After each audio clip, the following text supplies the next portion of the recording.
Halo semuanya, perkenalkan nama saya Christian Werimeduma dengan NIM 2410911210041 dengan nomor absen 54 dengan dosen pengampu Dr.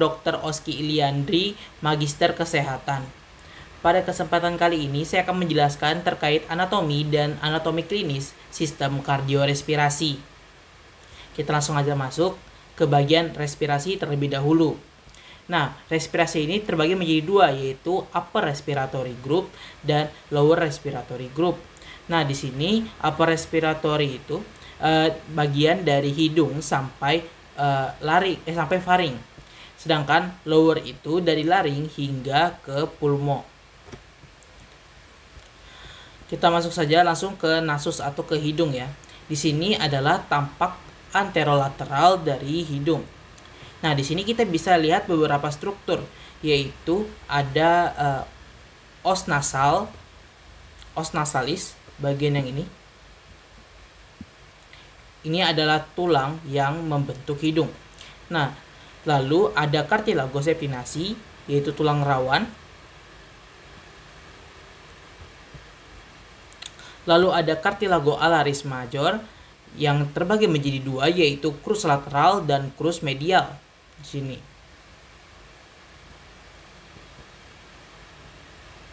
Di sini adalah crus lateral, sedangkan crus medialnya itu di sebelah sini. Lalu ada cartilago septinasi. Mungkin di sini akan lebih jelas di gambar selanjutnya ya. Di sini ada alanasi juga. Kita ke gambar selanjutnya agar lebih jelas. Di sini ada tampak inferior. Nah, di sini lebih jelas ya. Ada cartilago alaris mayor, ada crus lateral dan crus medial. Di sini ada crus medial. Ini ada crus lateral, yaitu sebelah-sebelah samping sini. Dan kita di sini bisa lihat lebih jelas dari alanasi. Oke. Ada cartilago septinasi juga. Yang di gambar sebelumnya itu mungkin terlihatnya kurang jelas ya. Di sini ada juga sutura intermaxillaris, yaitu struktur berupa jahitan di bawah cartilago septinasi. Selanjutnya, di sini adalah kavitas nasi atau rongga hidung. Nah, kavitas nasi itu adalah saluran berongga yang terletak di belakang hidung dan berfungsi sebagai pintu masuk utama udara ke sistem pernapasan. Nah, rongga ini dibagi oleh septum nasi menjadi dua ruangan simetris, kanan dan kiri. Oke, selanjutnya. Oke, di sini kita kan masuk ke vestibulum nasi ya.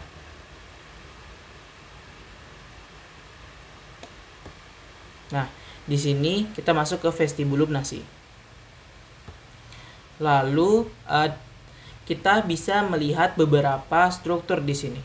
Nah, kita bisa lihat bagian yang menonjol ini ya, yang disebut sebagai concha. Nah, di sini adalah concha nasalis superior.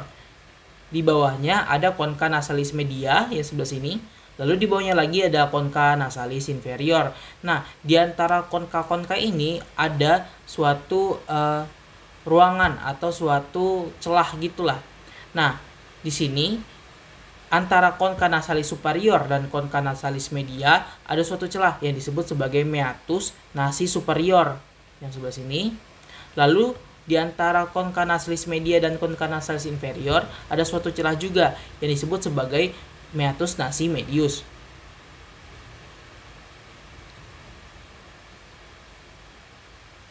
Nah, di bawahnya lagi itu ada suatu celah di bagian bawah dari concha nasalis inferior, yaitu meatus nasi inferior.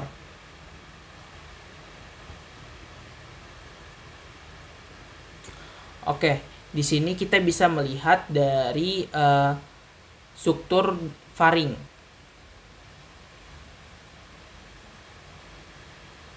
Oke, di sini ada ostium pharyngeum tubae auditivae, bagian yang ini. Oke, itu merupakan suatu lubang muara. Nih, struktur menyerupai lubang. dari tuba eustachia dari telinga tengah menjaga tekanan udara antara telinga dan atmosfer. Lalu di sini ada torus tubarius yang di bagian atas dari ostium pharyngeum tubae auditivae. Kayak suatu penonjolan gitulah. Nah, di sini sebenarnya ada juga torus levatorius, tapi mungkin tidak terlihat, dan itu dia tonjolan yang mengarah ke depan. Nah, torus tubarius ini merupakan penonjolan jaringan di sekitar ostium terbentuk dari tulang rawan tuba eustachius. Lalu kita bisa lihat ada di sini ada recessus pharyngeus bagian sini. Nah, ini recessus pharyngeus itu merupakan kayak cekungan ya di sini ya. Berarti itu adalah cekungan di posterior torus tubarius, dan itu merupakan lokasi umum pertumbuhan dari suatu penyakit, yaitu tumor nasofaring. Lalu sebenarnya ada juga tonsilla pharyngealis. Ini ada tonsilla pharyngealis, itu merupakan massa limfoid di atap nasofaring dan berperan sebagai imunitas dari anak.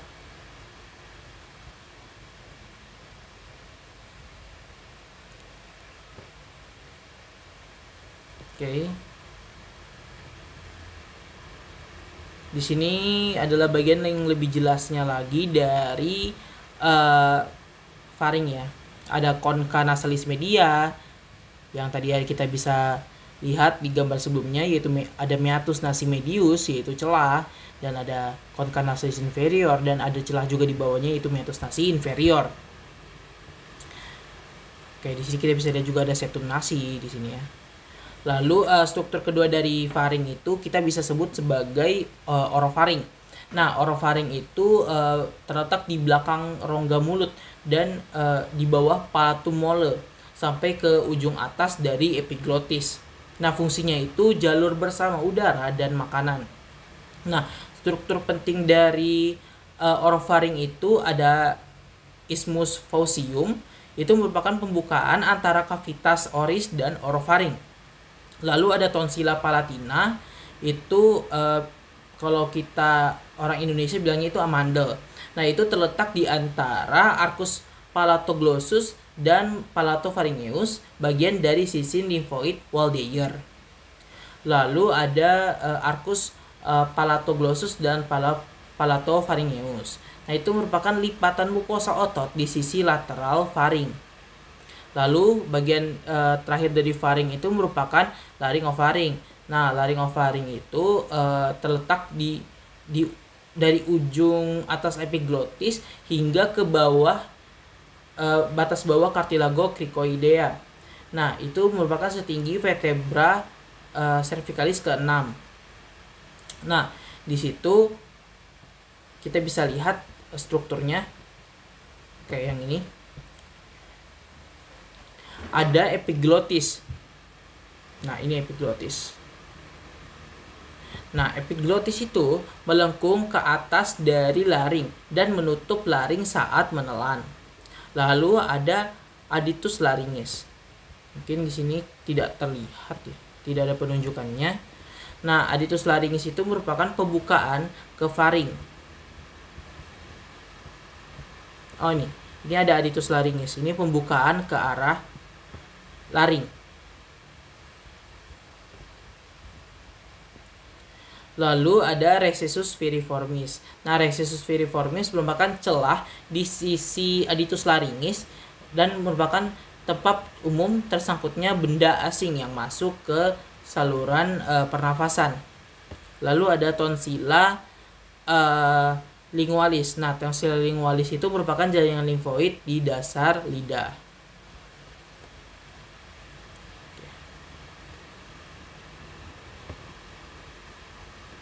Mungkin ini sama saja seperti yang tadi.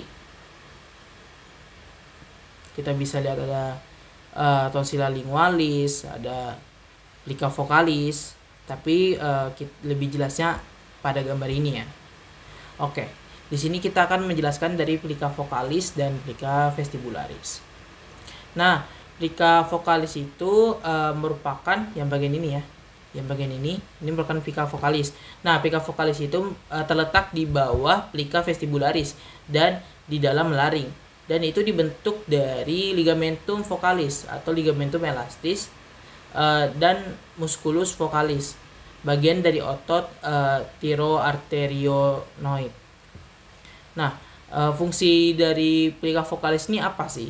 Nah, fungsi dari plika vokalis ini merupakan menghasilkan suara melalui getaran saat udara dan paru-paru melewati celah di antaranya, yaitu rima glottidis. Oke, di sini juga kita bisa lihat ada plika vestibularis ya. Di sini plika vestibularis. Nah, plika vestibularis itu terletak di atas plika vokalis dan dibentuk oleh ligamentum vestibulare.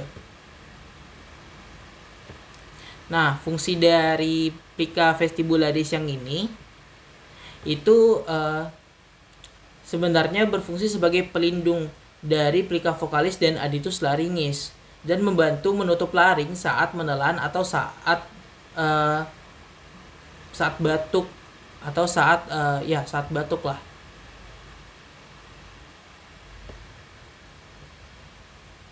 Oke, kita lanjut lagi. Oke, di sini ada gambar asli dari faring tadi ya, yang ada epiglottis, glottis, ada plika vokalis dan ada plika vestibularis. Oke, di sini kita bisa lihat ada epiglottis ya, di sini yang akan bisa menutup, lalu ada aditus laringis yang tempat masuknya, lalu ada recessus piriformis yang bagian ini kayak cekungan gitu. Oke. Di sini juga ada suatu penonjolan gitulah yang disebut sebagai tuberculum corniculatum. Oke. Di sini juga ada beberapa otot yang menyusun juga.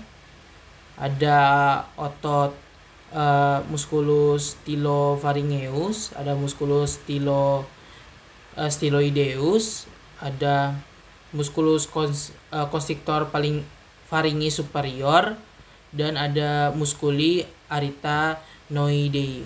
Ini bagian sini. Sebenarnya ada banyak.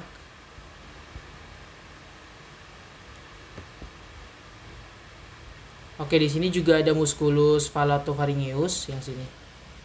Yang bagian ini.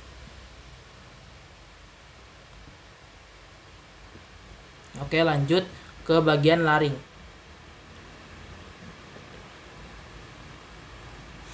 Di sini ada beberapa seperti tulang rawan yang membentuk dari laring tersebut. Nah, di sini ada cartilago thyroid, kita bisa lihatnya. Nah, cartilago thyroid itu adalah cartilago yang bisa dibilang cartilago terbesar gitulah. Dan dia itu terdiri dari dua lamina yang bersatu membentuk sudut atau eminensia laringis. Nah, eminensia laringis itu di bahasa Indonesia kita bisa sebut sebagai jakun ya, di bagian sini. Nah, ini adalah eminensia atau peninggiannya. Lalu ada cartilago cricoidea yang ini, bagian yang ini. Nah, cartilago cricoidea itu berbentuk seperti cincin, satu-satunya yang melingkar penuh. Lalu terletak di bawah cartilago thyroid dan menyokong dasar dari laring.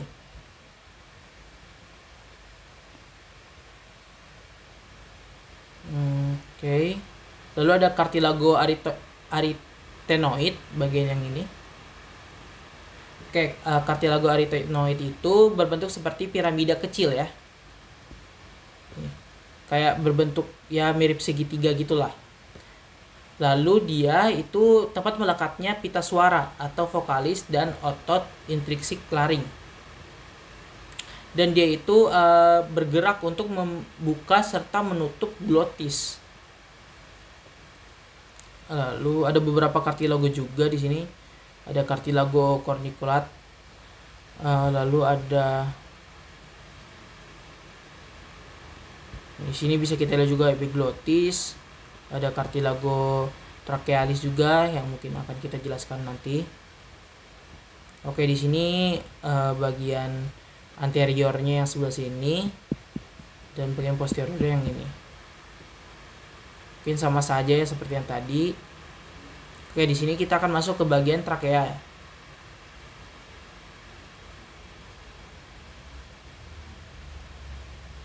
Oke. Trakea itu merupakan saluran utama yang menghubungkan laring ke bronkus. Nah, letaknya itu mulai dari kartilago cricoid hingga ke bifurkasi trakea atau bifurkasio trachealis.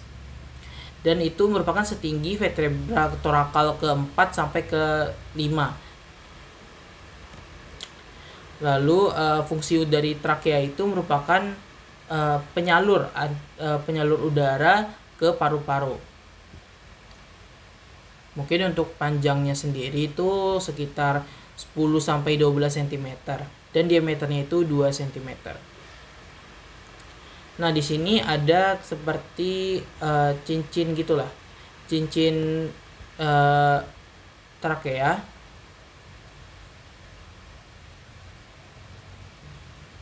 Nah, di sini ada cartilago trachealis. Nah, cartilago trachealis itu dia adalah tulang rawan yang menyusun dari trakea itu sendiri. Lalu kita bisa lihat ada, nah ini cartilago thyroidea yang tadi, cartilago cricoidea sampai ke bifurkasio ya. Nah, oke. Bagian yang bawah ini bifurkasionya, yang bagian sini. Oke. Lalu di ujung sini terdapat sebenarnya ada tunjukan juga yang kita sebut sebagai karina ya. Bagian sini lah, bagian sini karina. Oke.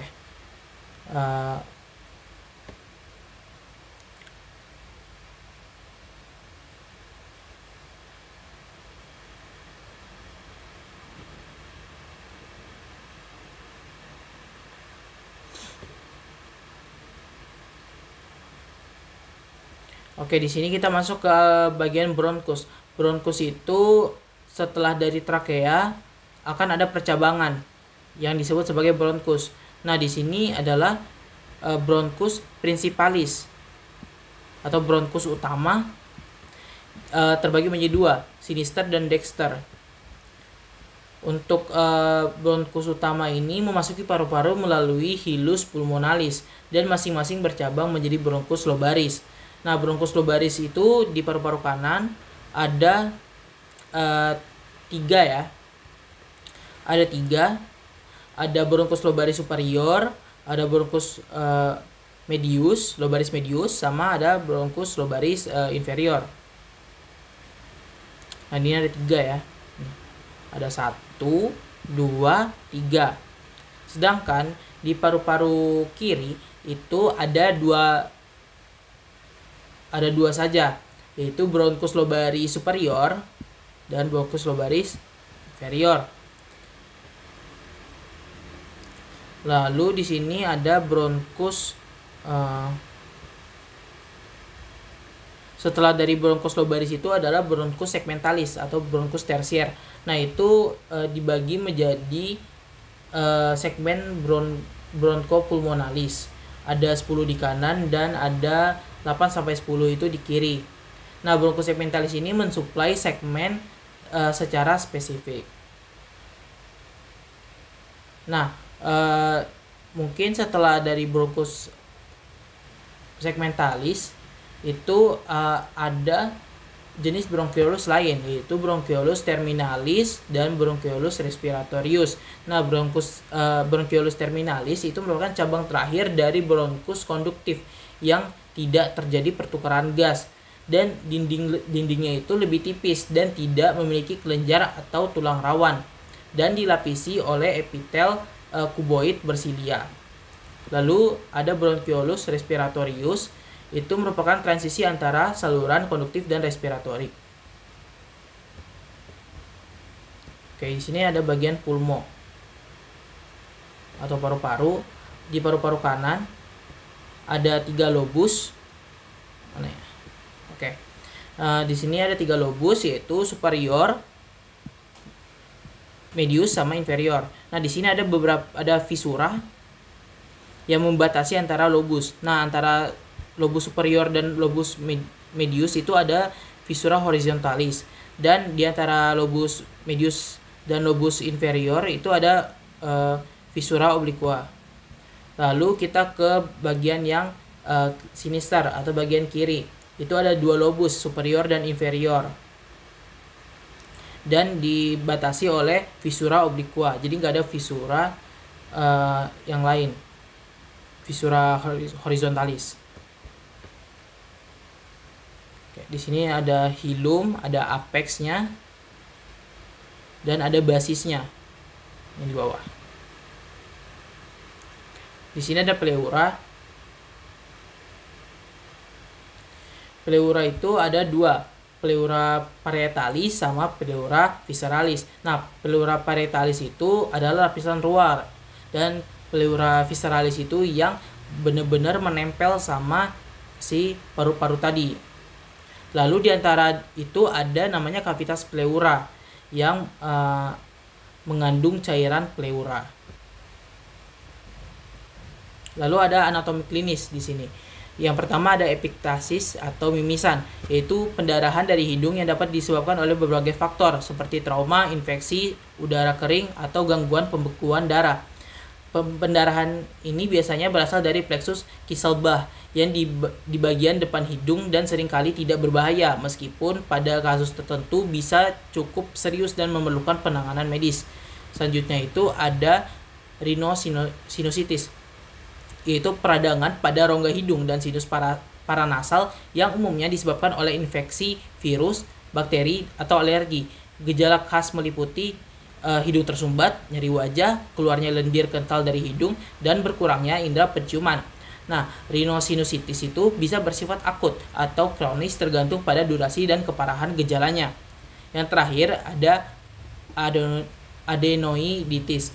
Nah, itu merupakan peradangan adenoid, yaitu jaringan limfoid yang terletak di belakang rongga hidung. Nah, kondisi ini seringkali terjadi pada anak-anak dan bisa disebabkan oleh infeksi, bakteri, atau virus.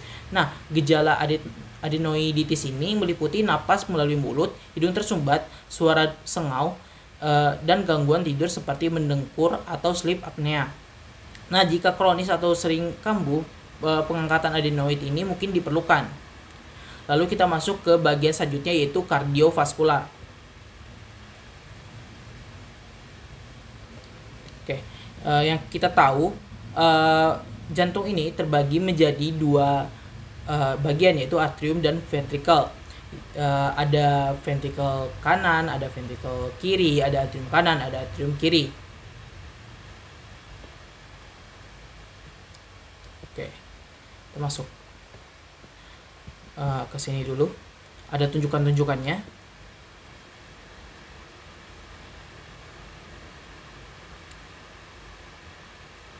Nah, di sini ada lapisan yang tadi seperti pleura gitulah di paru-paru. Nah, di sini disebut sebagai perikardium. Nah, di sini ada perikardium fibrosum sama serosum. Serosum. Nah, di sini kita bisa lihat beberapa tunjukan. Ada ventriculus dexter, yaitu ventricle terbesar yang ada di jantung. Lalu ada ventricle sinister bagian sini.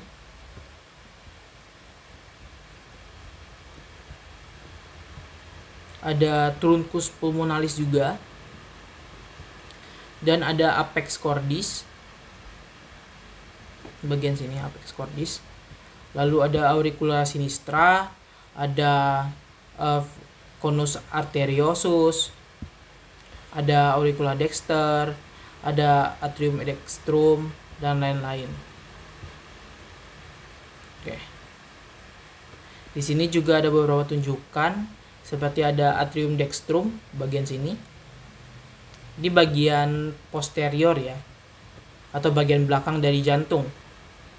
Nah, makanya itu apexnya itu mengarah ke sini ya.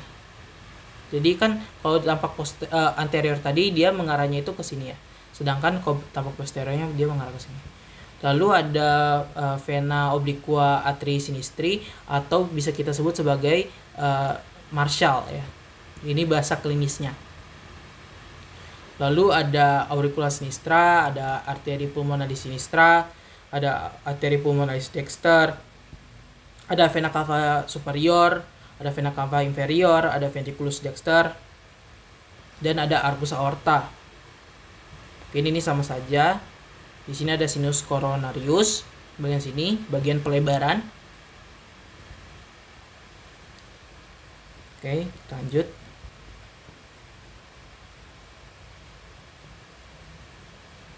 Nah, di sini ada aorta ascendens, kita bisa lihat ini di sini, yang mengarah naik. Di sini juga ada beberapa katup-katup yang mungkin akan kita jelaskan nantinya ya. Kita lanjut terlebih dahulu. Oke, di sini kita bisa lihat ada struktur dari jantung.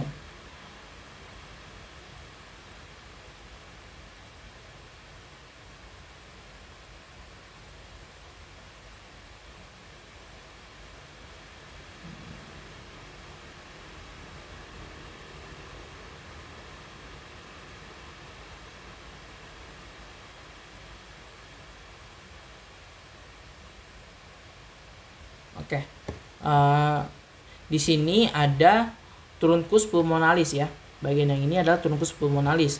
Lalu ada auricula dextra, itu kayak seperti ruangan tambahan gitulah. Lalu di sini ada crista. Crista itu seperti peninggian gitu. Di sini. Lalu ada septum atrioventricular. Ini. Lalu ada fossa ovalis di sini. Nah, fossa ovalis ini sebelumnya itu merupakan foramen ovale yang menutup saat kita pada masa embrio. Jadi dia sebenarnya itu terbuka kayak lubang gitu yang disebut sebagai foramen ovale. Lalu di sini ada valvula vena cava inferioris atau bisa kita sebut sebagai eustacii bahasa klinisnya.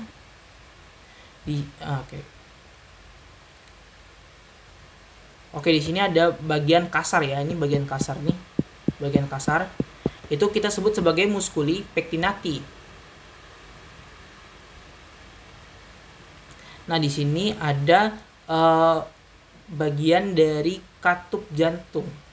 Nah, ada valva atrioventricularis dextra, cuspis septalis. Ini valva tricuspid ya.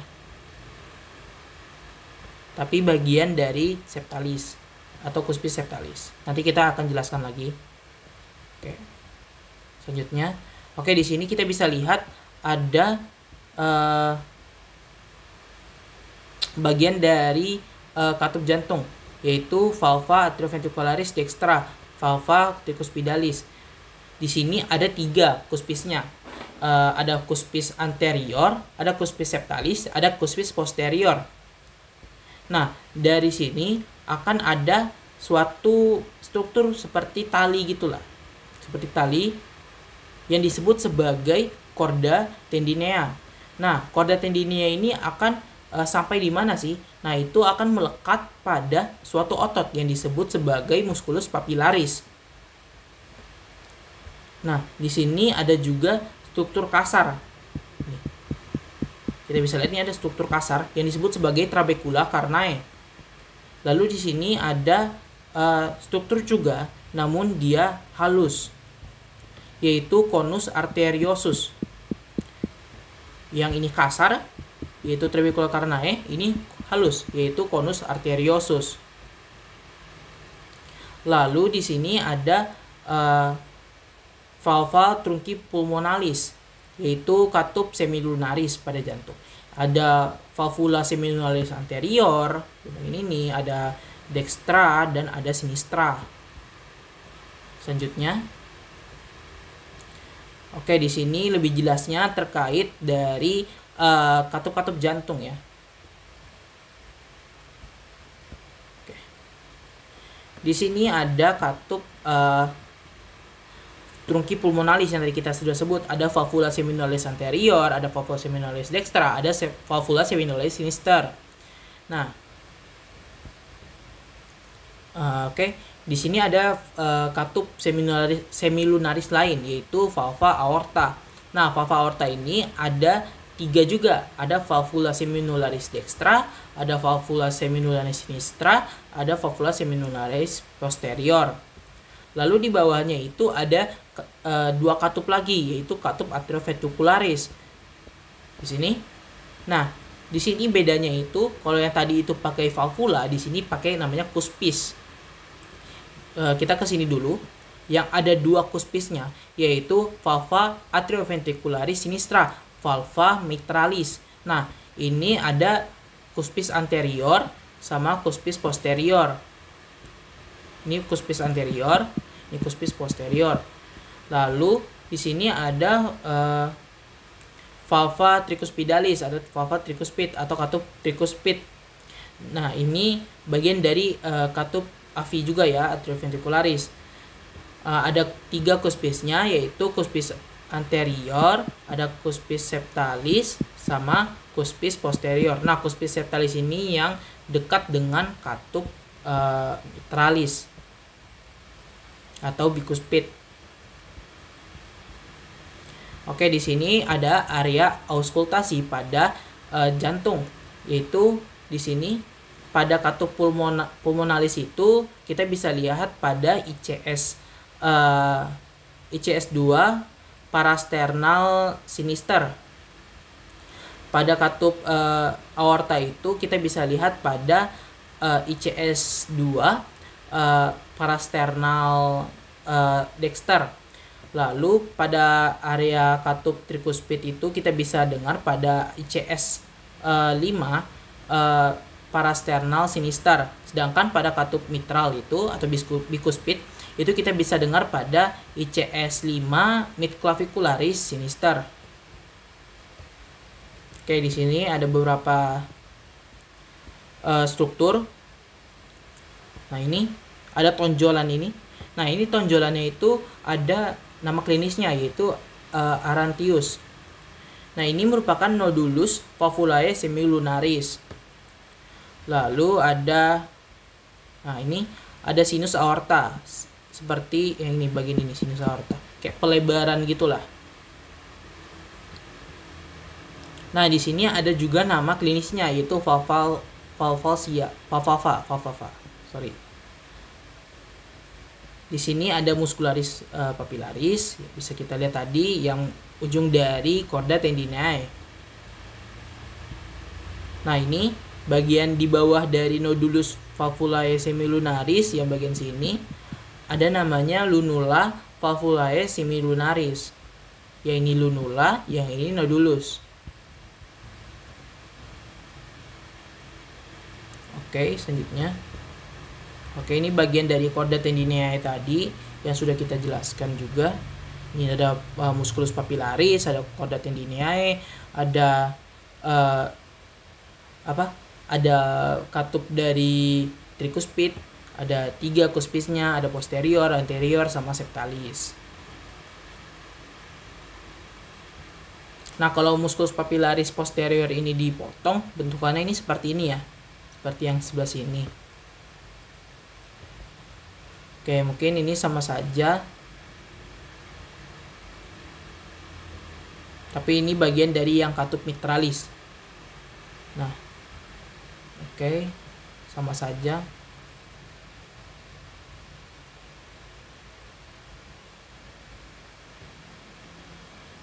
Oke, ini adalah urutan peredaran darah yang ada pada jantung.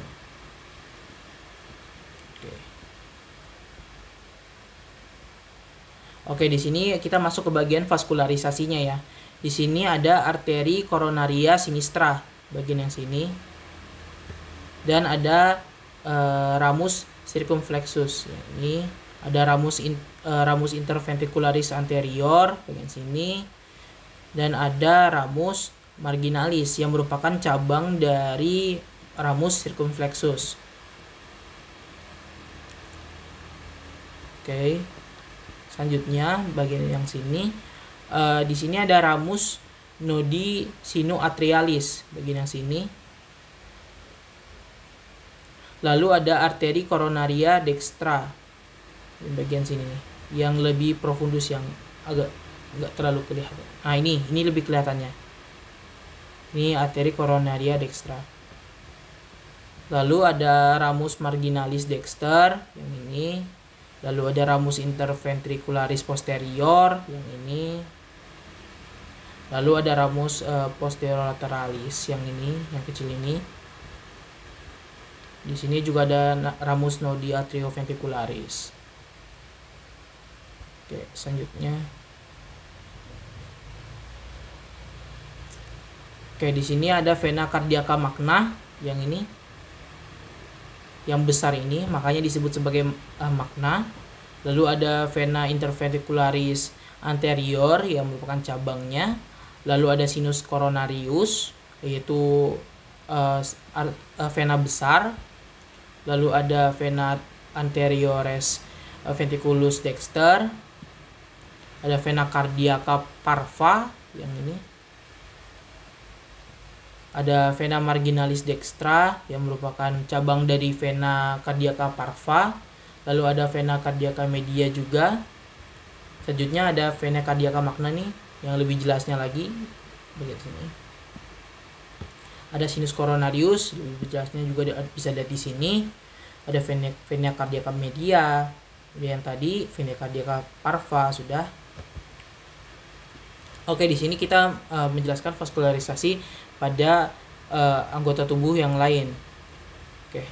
Di sini kita bisa lihat ada arteri brachialis yang kita sudah pelajari di blok sebelumnya, itu akan bercabang menjadi dua, yaitu ada arteri radialis, ada arteri radialis sama arteri ulnaris. Nah, yang ulnaris ini akan mensuplai darah ke ulnar site atau bagian dari kelingking. Nah, kalau radial ini atau radius itu bisa mensuplai darah ke bagian jempol. Oke.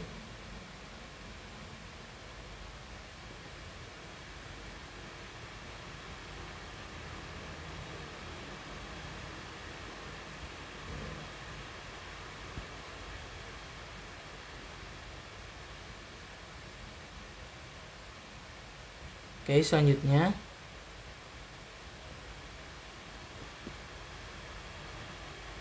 Nah, ini ada truncus celiacus. Nah, truncus celiacus yang ini. Nah, ini ada cabangnya, ada beberapa cabangnya, yaitu ada left gastric, ada splenic, sama ada common hepatic. Common hepatic ini kalau misalnya di bahasa anatomi itu hepatica communis. Lalu di sini juga ada arteri bronkial, esophageal, mediastinal, sama perikardial. Ini cabang-cabang dari thoracic aorta. Oke, di sini kita akan masuk ke bagian kaki ya, bagian ekstremitas bawah. Nah, di sini ada ada deep femoral yang memiliki cabang nantinya. Ini ada dua cabang nih. Ada cabang ke sini, ada cabang ke sini.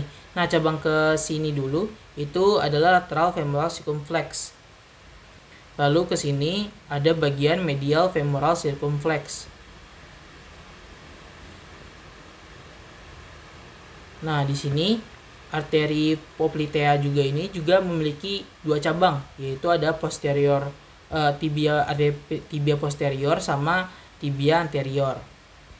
Yang tibia posterior ini akan bercabang menjadi arteri fibularis. Oke, kita masuk ke bagian vena. Mungkin sama saja ya. Di sini juga ada splenic vein and its tributaries. Ada left gastroepiploic, ada pancreatic. Oke, di sini ada percabang-percabangan dari inferior mesenterica, vena mesenterica.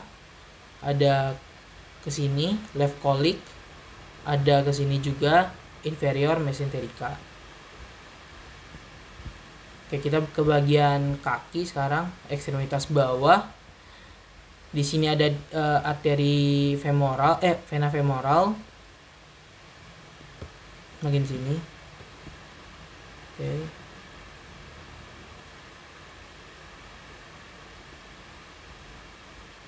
Nah, di sini pada bagian vena tibia posterior ini dia itu bercabang menjadi dua, yaitu anterior tibial sama fibular.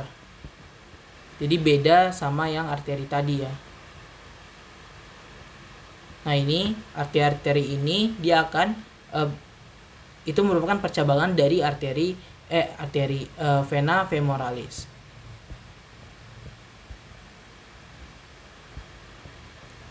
Oke, di sini ada anatomi klinis. Yang pertama itu ada tetralogy of Fallot. Nah, itu itu terbagi menjadi 4, yaitu ventricular septal defect. Itu merupakan lubang pada dinding yang memisahkan kedua bilik jantung atau ventricle yang memungkinkan darah kaya oksigen dan miskin oksigen itu bercampur. Yang pertama itu. Yang kedua adalah pulmonary stenosis. Nah, itu merupakan penyempitan pada katup atau saluran ke arteri paru-paru yang menghambat aliran darah dari jantung ke paru-paru. Yang ketiga ada overriding aorta, yaitu merupakan aorta terletak tepat di atas lubang septum ventricle sehingga menerima darah dari kedua ventricle, bukan hanya dari ventricle kiri. Yang terakhir itu ada right ventricle hypertrophy, yaitu penebalan otot ventricle kanan akibat kerja keras memompa darah melalui jalur yang sempit. Nah, di sini ada gambar-gambarnya ya. Ada yang pulmonary stenosis, kayak penyempitan gitu ya di sini. Ada penyempitan. Lalu ada overriding aorta. Ini. Jadi overriding aorta ini dia mengambil tempat banyak gitulah, melebihi yang seharusnya. Lalu ada right ventricular hypertrophy. Nih, yang bagian ini. Jadi mengalami hipertrofi ya, atau penebalan otot. Lalu ada ventricular septal defect, atau ada lubang gitu ya. Ada lubang gitu di sini. Jadi harusnya ini kan tertutup, tapi ada celah yang menghubungkan ventricle kanan dan ventricle kiri. Anatomi klinis yang kedua itu ada hematemesis. Nah, hematemesis merupakan kondisi di mana seseorang muntah darah yang biasanya menunjukkan adanya pendarahan di saluran pencernaan bagian atas seperti lambung, kerongkongan, atau duodenum.